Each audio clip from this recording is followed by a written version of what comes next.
Hi, today we're going to be making a dream catcher out of a paper plate.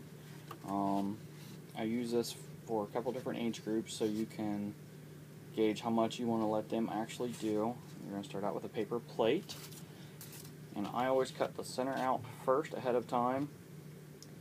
And I went ahead today. You can have the kids do it if they're old enough. The hole punch, you're going to punch one hole at the top and 3 at the bottom, which are where the feathers are going to hang, and then some holes around the inner circle where we're going to thread the string.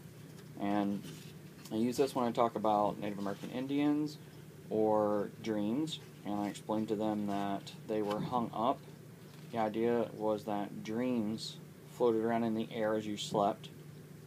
And these were hung freely flowing in the wind near your bed, and the dreams would hit the dream catcher. And the good dreams knew how to get through the holes in the dream catcher, and they would then run down the threads and down the feathers and trickle off, and that's how you got your good dreams. And the bad dreams did not know how, and they would get stuck in the dream catcher, and then with the first light of day it would be gone.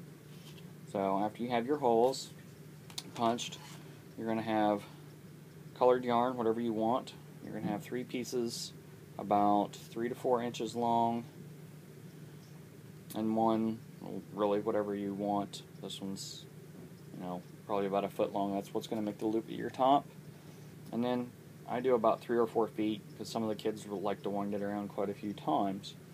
I let them use crayons, markers, animal stickers, whatever they feel like to color their dream catcher on both sides. And then I use little pieces of tape to attach the yarn. I have 3 feathers. You could probably use a glue stick if you wanted to. I don't know how well that would actually work. I tried tying them on a couple times, and the kids kind of lose them either way.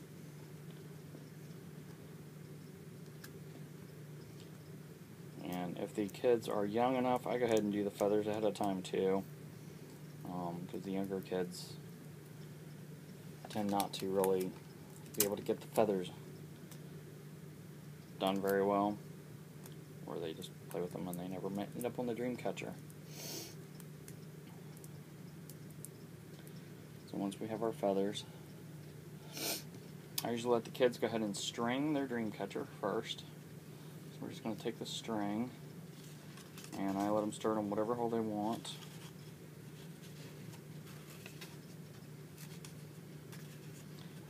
And we tie it on the first hole.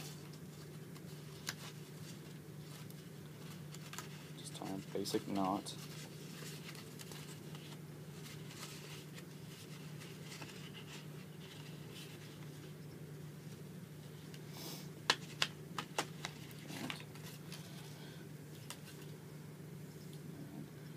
Shorten this yarn a little bit because I don't have a lot of holes.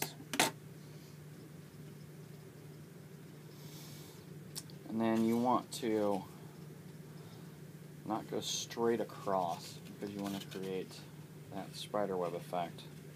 So you want to have them go at angles and just thread it through.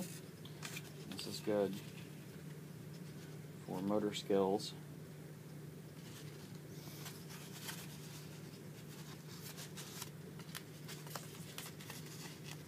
Obviously today I have none.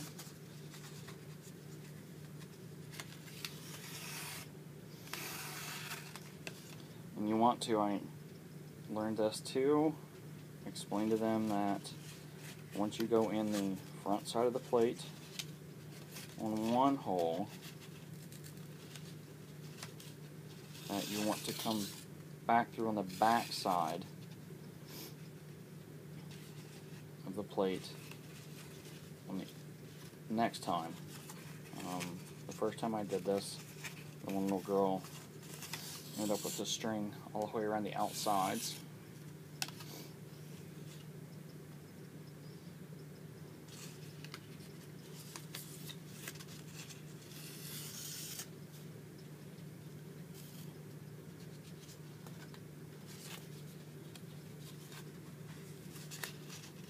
and you can have them just go one time around, or as many times around the plate, you know, through the holes as they want to. Just depends on how they want their dream catcher to look. I try to let them be as creative as they possibly want to. It's much more fun if they get to make it look however they want. I'm going to stop on mine right here. I like a pretty simple design. So you're just going to take on that last one, just go ahead and tie that up in a knot too. That, and we'll just cut off the extra there. That. Okay, and then there is the inside of our dream catcher. And then we're going to make, you can make, some people like a simple little string, some people like tying a knot down to the end and making an extra little loop at the top. The simplest way obviously is just to make a loop to hang it. And then we're going to tie the feathers on the bottom.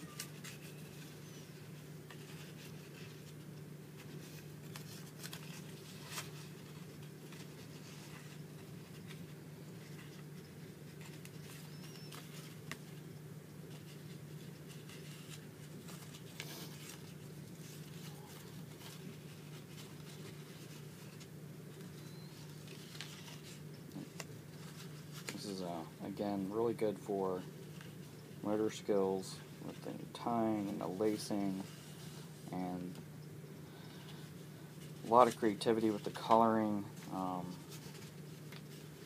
Kids really like to use a combination of markers and stickers, and I use foam animal stickers to keep with the animal kind of theme a lot of times. And there you go. I'm sure it's a little bit dark.